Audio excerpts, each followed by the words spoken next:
बिस्मिल्लाहिर्रहमानिर्रहीम। हम डिस्कस करें एफएससी सेकेंड ईयर का मैथ। हमारे पास जो सबसे अहम चैप्टर है चैप्टर नंबर 4, जिसमें हम डिस्कस करेंगे एनालिटिकल ज्योमेट्री को। हमारे पास जो उसका आज पहला टॉपिक है उसमें हम डिस्कस करेंगे कोऑर्डिनेट सिस्टम को।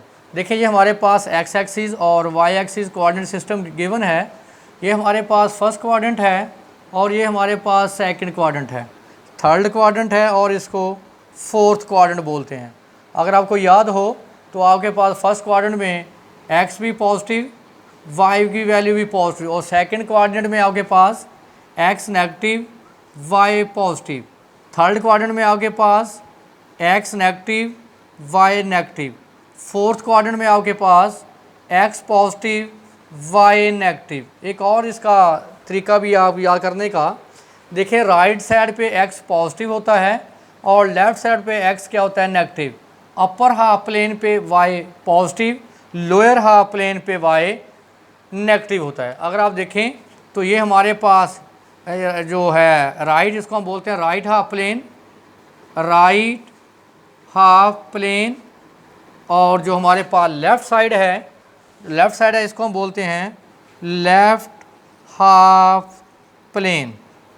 इसी तरह ये देखिए हमारे पास वाई एक्सिस है, जो इसके ऊपर वाली प्लेन है, इसको हम बोलते हैं अपर हाफ प्लेन।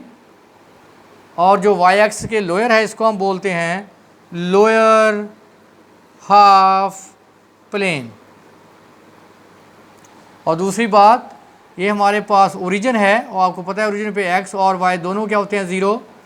और ये हमारे पास एक्स एक्सिस है, एक्स एक्सिस पे वाई की वैल्यू ज़ीरो और वाई एक्सिस पे हमारे पास एक्स की वैल्यू ज़ीरो होती है। तो देखें फर्स्ट क्वाड्रेंट में हमारे पास x positive, y positive. Second quadrant में हमारे पास एक्स नेगेटिव, वाई पॉजिटिव। इसी तरह थर्ड क्वाड्रेंट में हमारे पास x negative, y negative. Fourth quadrant में हमारे पास एक्स पॉजिटिव, वाई नेगेटिव। और जो ओरिजिन है हमारे पास, ओरिजिन पे हमारे पास, और जिसको हम अक्सर ओ से डिनोट करते हैं, ओरिजिन पे हमारे पास एक्स और वाई दोनों की वैल्यू ज़ीरो, एक्स की वैल्यू ज़ीरो और वाई की वैल्यू ज़ीरो। तो नोट करें एक्स कोऑर्डिनेट जब आप आर्डर पेयर लिखते हैं तो आर्डर पेयर में एक्स और वाई लिखते हैं। जो पहला हमारे पास है उसको हम एक्स कोऑर्डिनेट बोलते हैं, या इसको हम बोलते हैं एब्सिसा, ABSCISS एब्सिसा। और जो हमारे पास सेकंड है उसको हम बोलते हैं वाई कोऑर्डिनेट, या इसको हम बोलते हैं कोऑर्डिनेट। जो हमारे पास आर्डर पेयर का जो फर्स्ट है इसको हम एक्स कोऑर्डिनेट या एब्सिसा बोलते हैं। जो आर्डर पेयर का सेकंड एलिमेंट है इसको हम वाई कोऑर्डिनेट या हम कोऑर्डिनेट से इसको लिखते हैं। हमारे पास है the distance between two points. ये हमारे पास पॉइंट है P, x1 y1। दूसरा हमारे पास पॉइंट फॉर एग्जांपल Q है, जिसके कोऑर्डिनेट हैं x2 y2। हमने इनका दरमियानी डिस्टेंस फाइंड करना है। तो देखें डिस्टेंस को हम d से डिनोट करते हैं। तो क्या हम फाइंड आउट करेंगे, x कोऑर्डिनेट का difference x1 minus x2 square plus y coordinate का डिफरेंस y1 माइनस y2 उसका स्केयर। तो आपको पता है कि डिस्टेंस हमेशा पॉजिटिव होता है। आप इसको ऐसे भी लिख सकते हैं x1 माइनस x2 को x2 minus x1 square plus y2 minus y1 square, क्योंकि 3 माइनस 4 का square is equal to 4 minus 3 के इक्वल होता है। इसी तरह जब आप दो लाइन सेगमेंट के दरमियान, यानी ये हमारे पास पॉइंट P x1 y1 है, ये हमारे पास पॉइंट Q x2 y2 है। अब हम फाइंड करेंगे mid point of a line segment, यानी लाइन सेगमेंट का जो हम मिड पॉइंट कैसे फाइंड करते हैं। हमारे पास दो पॉइंट हैं P और Q, इसका मिड पॉइंट ये है हमारे पास फॉर एग्जांपल R। तो मिड पॉइंट हम कैसे फाइंड करते हैं, x कोऑर्डिनेट को सम करेंगे x1 प्लस x2, उसका हाफ करेंगे, फिर y कोऑर्डिनेट का सम करेंगे y1 प्लस y2 उसका हाफ करेंगे। ये हमारे पास क्या आ जाएगा, mid point of line segment P and Q. देखिए मैंने एक्सरसाइज हम डिस्कस कर रहे हैं 4.1, उसका क्वेश्चन नंबर मेरे पास 2 है, find a distance and mid point. हम इसका डिस्टेंस फाइंड करेंगे और मिड पॉइंट फाइंड करेंगे। अगर आप देखें तो जो हमारे पास पहला पॉइंट है उसको हम बोलेंगे x1 y1, जो दूसरा पॉइंट है उसके हम कोऑर्डिनेट को x2 और y2 फाइंड करेंगे। क्या करेंगे, इसका मिड पॉइंट निकालेंगे और इसका डिस्टेंस निकालेंगे। देखें डिस्टेंस का फार्मूला हमारे पास क्या है, x2 minus x1 whole square plus y2 minus y1 whole square. तो डिस्टेंस फाइंड आउट करें इसका। देखें x में से x को माइनस कर देंगे, x देखें दरमियान में साइन क्या नेगेटिव, नेगेटिव नेगेटिव क्या हो जाएगा पॉजिटिव, 3 + 2 का स्क्वायर प्लस y कोऑर्डिनेट में से y को माइनस कर दें।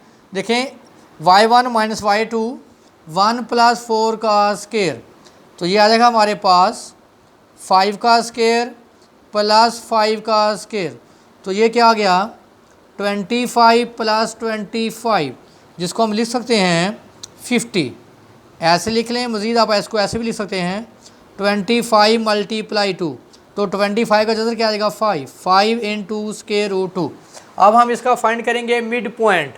तो देखिए मिड पॉइंट का फार्मूला क्या है कि आप दोनों को ऐड करेंगे, मिड पॉइंट फाइंड करें, x कोऑर्डिनेट का सम करें, x कोऑर्डिनेट को x में ऐड करें, 3 - 2 उसको 2 पे क्या कर देंगे डिवाइड, देखें, और फिर y कोऑर्डिनेट को y में ऐड करें, 1 - 4 और 2 पे डिवाइड कर देंगे इस फार्मूले के मुताबिक। तो हमारे पास आ जाएगा 3 - 2 1/2, 1 - 3 3/2। ये हमारे पास मिड पॉइंट आ गया line segment A and B का। और हमने डिस्टेंस को भी आपको बता दिया कि डिस्टेंस कैसे फाइंड करते हैं 2 पॉइंट का, और उनका मिड पॉइंट आप कैसे फाइंड करते हैं। हम डिस्कस कर रहे हैं चैप्टर नंबर 4, उसकी एक्सरसाइज है 4.1। हमारे पास है राइट ट्राइंगल और आइसोसेलेस ट्राइंगल क्या होती है। देखिए राइट ट्राइंगल वो है जो पैथागोरस थ्योरम को सेटिस्फाइड करे, जिसका एक एंगल क्या हो 90 का। देखें ये हमारे पास राइट ट्राइंगल है जिसमें एक एंगल क्या हो 90 हो, उसको हम बोलते हैं राइट ट्राइंगल। दूसरे लफ्ज़ों में वो पैथागोरस थ्योरम को सेटिस्फाइड करे, c² = a² प्लस b²। तो देखें पैथागोरस थ्योरम क्या है, हाइपोटेन्यूज का square is equal to perpendicular का स्क्वायर प्लस बेस का स्क्वायर। हर वो ट्राइंगल जो पैथागोरस थ्योरम को सेटिस्फाइड करेगी वो कहलाएगी राइट ट्राइंगल। पैथागोरस थ्योरम क्या है, हाइपोटेन्यूज का square is equal to perpendicular का स्क्वायर प्लस बेस का स्क्वायर। हाइपोटेन्यूज को हम सी से नोट करते हैं, परपेंडिकुलर को ए से और बेस को बी से। ये पैथागोरस थ्योरम क्या बनेगा, c² = a² प्लस b²। ये c a और b, Pythagoras theorem c² = a² plus b²। हर वो ट्राइंगल जो पैथागोरस को सेटिस्फाइड करेगी वो कहलाएगी राइट ट्राइंगल। इसी तरह हमारे पास है आइसोसेलेस ट्राइंगल।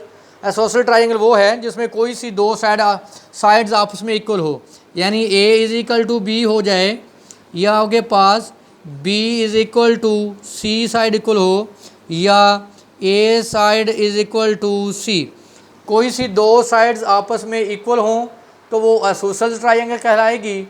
तो हमारे पास क्वेश्चन नंबर 4 है, show that points a, b and c are the vertices of isosceles triangle. अगर ये आइसोसेलेस ट्राइंगल के वर्टेक्स हैं तो इस डेफिनेशन के मुताबिक कोई सी 2 साइड्स आपस में क्या आनी चाहिए, इक्वल। तो पहले हम डिस्टेंस लेते हैं, इसका फाइंड कर देखें। हमारे पास जो वर्टेक्स है इसका सोल्यूशन देखें।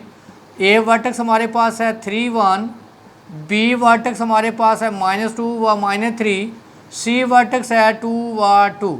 पहले हम फाइंड करेंगे डिस्टेंस ए बी।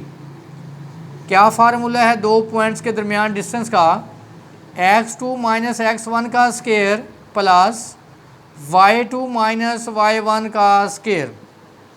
तो फाइंड आउट करें x2 - x1, देखें सॉरी ए बी है, x में से x को माइनस करें, देखें x2 - x1 माइनस प्लस 3 + 2 का स्क्वायर, और y में से y1 y2 - y1 1 + 3 का स्क्वायर।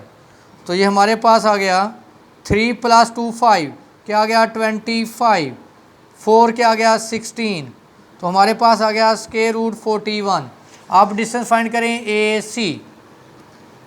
सी डिस्टेंस फाइंड करेंगे, यानी ए सी साइड फाइंड करेंगे। देखिए ट्राइंगल क्या है हमारे पास ए बी सी, पहले हमने डिस्टेंस फाइंड किया ए बी, अब हम फाइंड करेंगे ए सी।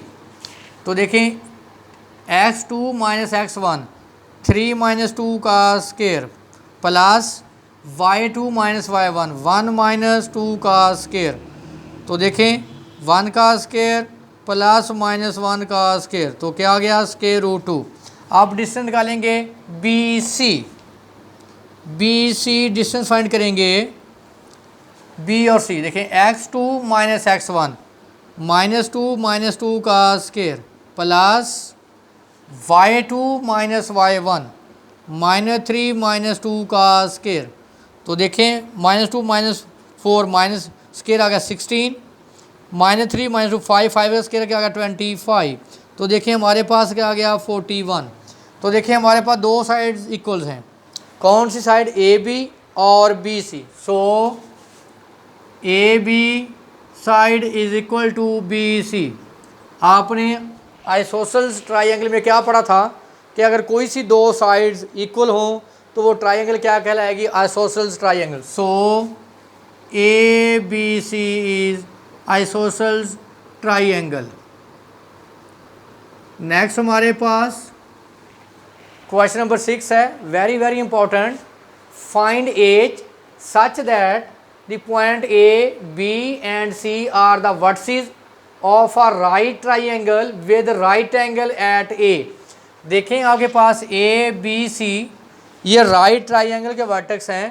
कहता है जो राइट एंगल है, राइट एंगल कहते हैं 90 के एंगल को, जो 90 का एंगल है वो वर्टेक्स ए पे बन रहा है। आपको पता है कि 90 के सामने जो साइड होती है वो हाइपोटेन्यूज, और जो एंगल के सामने साइड होती है वो परपेंडिकुलर, जो इन दोनों के दरमियान होगी वो बेस। तो अगर आप देखें जहाँ पे आप अप्लाई करेंगे पैथागोरस थ्योरम, तो वो आपके पास क्या बनेगा। देखें हाइपोटेन्यूज क्या है बी सी का square is equal to A B square यानी बेस का स्क्वायर प्लस परपेंडिकुलर यानी ए सी का स्क्वायर।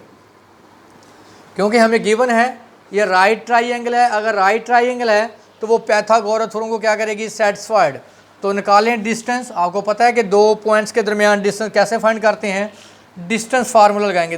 जैसे देखें बी सी, ये देखें बी और सी x2 - x1 0 - एच का स्क्वायर प्लस, अब आप देखें मैंने इस पर स्क्वायर ऐसे लिख दिया, फिर हम इस पर जज नहीं डालेंगे, y2 - y1 का स्क्वायर 2 + 2 का square is equal to A B.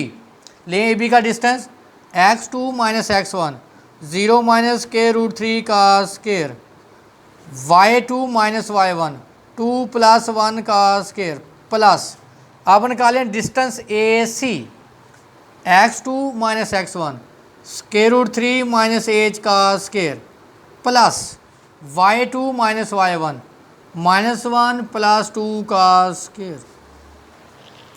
तो स्क्वायर एक्सपेंड कर दें, ए स्क्वायर 2 + 2 4 का स्क्वायर 16, इसका स्क्वायर एक्सपेंड करें 3। अब इसका 3 + 1 का 2 + 1 3 का स्क्वायर 9 प्लस, अब इसका स्क्वायर एक्सपेंड करें, ए का स्क्वायर 3 प्लस बी का स्क्वायर ए स्क्वायर -2ab -2 √3 एच 2 - 1 1 1 का स्क्वायर 1। तो ये हमारे पास आ गया ए स्क्वायर प्लस 16, हाँ जी 3 + 3 6 + 9 15 + 1 16 plus A square -2 √3 H, A square से ए स्क्वायर कैंसिल, 16 से 16 cancel, -2 √3 H is equal to 0। ये कांस्टेंट 0 के अगेंस्ट 0, तो हमारे पास एच की वैल्यू क्या आ गई 0। तो यही हमने फाइंड करनी थी पैथागोरस थ्योरम की मदद से।